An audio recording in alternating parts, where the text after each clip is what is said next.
Yo, what is good YouTube? I am Richie Kim, and today I'm going to be bringing you all the performance review on the Nike Air Zoom GT Jump. Before we get started, if you all enjoy sneaker content just like this, do me a favor, hit the subscribe button down below, and also hit that bell notification button so you never miss another video just like this. But anyways, let's get right into it.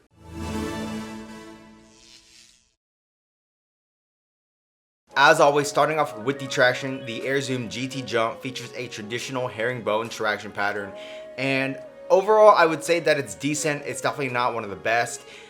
If you're playing on your cleaner courts, you really shouldn't have any issues whatsoever. You'll have a very good stop. If you are playing on, your mildly dusty to really dusty course though, you will run into some issues. Regardless of, I guess, like how dusty the court is, if there is some dust present, you could actually slide to a stop. It's not going to be like a stop on a dime, maybe more like stop on a quarter or like a $50. So yeah, just something to keep in mind. You will want to wipe if you are playing on your dustier courts, because dust does collect on here and it probably has some effect on the traction. But overall on those dustier courts, it is a little inconsistent. You could have a good stop and then the next stop you have is a slide to a stop, which isn't the best, but I never had any issues of completely slipping out. So yeah, you could say that's a plus, but you will be sliding to stops on dustier course. Just be prepared for that. Another thing to note about the traction as well is, out of the box, these definitely aren't the best. You do have to break in the traction a little bit, and then after that, you will be getting the stops that I mentioned before. So moving on to the cushion, the Air Zoom GT Jump probably has the craziest cushion setup in a shoe that I have ever played in. What you're gonna get is a full-length Cushlon midsole, and then inside of here, you also have a full-length Air Zoom Strobel unit, and then you have a Zoom unit in the heel, which you can see right here, and a Zoom unit in the forefoot, which you can also kind of see through this little opening right here. And yeah, this cushion setup is freaking nuts. If you like Zoom, like which most of us probably do, this is Zoom on like steroids, honestly. This is a crazy amount of Zoom in here. It's very, very bouncy. You feel super springy. And something else to mention too is there is a little bit of an offset in the footbed. Your heel sits higher than the forefoot, so when you're taking a stride, basically it feels like you're getting propelled forwards. It kind of feels like you're almost on a, like, I guess, trampoline that's just like pushing you forward. So yeah, the cushion setup in here is super nice. Even for my play style, it was actually still nice. You do lose out on responsiveness just because of all the Zoom units in here, and in the heel, I would say it's definitely higher off the ground, whereas the forefoot, you're not too high off the ground, but still you lack some of that responsiveness just because of all the Zoom units in here.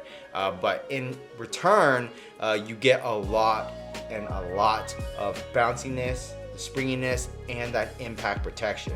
So if you all value really good impact protection, this cushion setup has definitely got you covered. This is a really fun cushion setup. It's very, very bouncy. The bounciest shoe that I have ever played in. So yeah, if you like that kind of feeling, this is definitely up your alley. Although if you do like something super responsive, like like the Curry 9 or something like that, this is definitely the complete opposite, and you will not like this. So moving on to the materials, the Air Zoom GT Jump features like this base layer of, like, I don't know, it's like a thin layer of mesh or something, and then underneath, you obviously have some sort of material backing it. You also have some hits of fuse around the toe box area just for that added durability, as well as this fuse area right here, which kind of just like binds the seams together and adds some extra durability here as well. But as you move towards the middle and back half of the shoe, you come across this, what they call a Leno weave upper, and it's basically a bunch of cables, and it's super lightweight, super breathable, but it adds a lot of support and structure to the shoe. Not structure in terms of like it's super rigid or anything like that, but it just kind of gives it the frame of the shoe.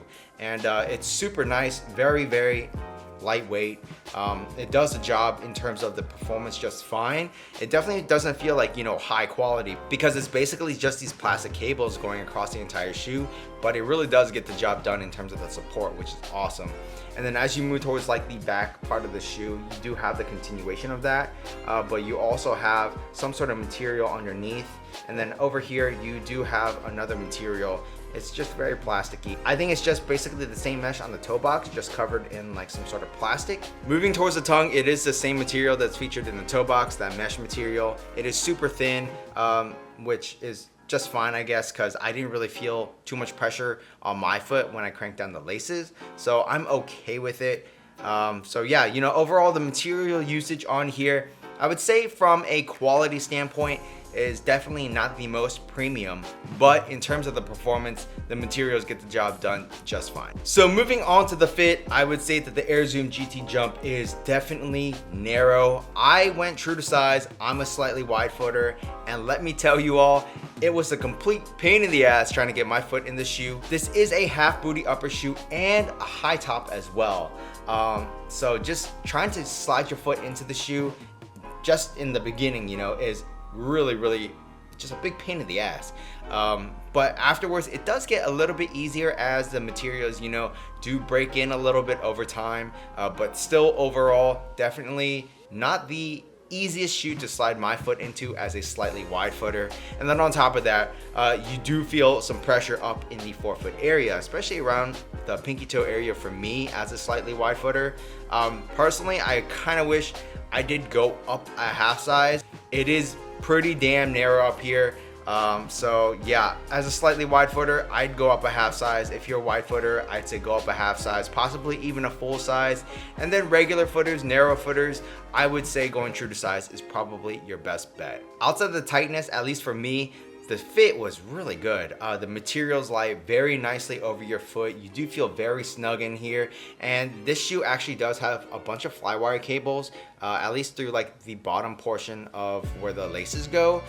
So you really do get pulled into the shoe, which is awesome. So yeah, you know, overall, the fit is definitely not the best for me just because I do have slightly wide feet. However, overall, I would say that the fit is very good. So moving on to the support, I actually had zero support issues in this shoe. You do have an internal heel counter which helps locks in your heel. I didn't have any side-to-side movement on the footbed. The materials and just everything else, like the support features on here, do a great job of keeping your foot planted on that footbed. Like the caging up here in the forefoot area, as well as this jump frame. You know, this Nike jump frame does protrude up, so it acts as a container for your foot as well. And then in terms of the lateral stability, I would say this is decently wide, definitely not the widest, but I never had issues of wanting to, you know, roll over. So yeah, lateral stability is good. And then in terms of the torsional rigidity and stability, this Pebax jump frame is definitely doing its job, keeping this shoe rigid. As you can see, this is pretty damn rigid, so you are covered there as well. So yeah, overall, I would say that the support on the Air Zoom GT Jump is really good. So moving on to the price, the Air Zoom GT Jump retails for $180. And for $180, you know, it's definitely a pricier shoe than a lot of other shoes out on the market. However, you know, just purely from a cushion standpoint, I would say go ahead and grab yourself a pair. If you like having Zoom in your shoe and you like having a lot of impact protection, you will definitely like this, and you should definitely go pick up a pair. But if you don't like that kind of feeling, you don't like you know, being a little high off the ground, and you prefer a lot of responsiveness, definitely stay away because you will not have a good time in this shoe. However, you know, for me, I do like, I guess, like a combination of, you know, having that impact protection and responsiveness. But even though this is a super bouncy shoe and it has a lot of impact protection, I still had fun playing in this shoe just because I've never experienced anything like this before. If y'all are curious, you know, go ahead, pick yourself up a pair. Everything else is good about it, except I would say maybe the traction. The traction is the one downside to the shoe, honestly, just because when you are playing on your dusty courts, you really don't know what kind of stops you're gonna get. But if you are playing on your clean courts, I would say that you're fine. So yeah, that's just one thing to keep in mind if you are going to pick up the shoe. But yeah, outside of that, it was super fun, super bouncy, and I can say that I've never experienced a cushion setup like this yet. That's pretty much it for this performance review. If you all like this video, do me a favor and hit that subscribe button down below, and also hit that bell notification button so you never miss another video just like this. Also, please hit that thumbs up button for me, as it really does help me out. Check out this video on my left and right, and I'll catch you all next time. Peace.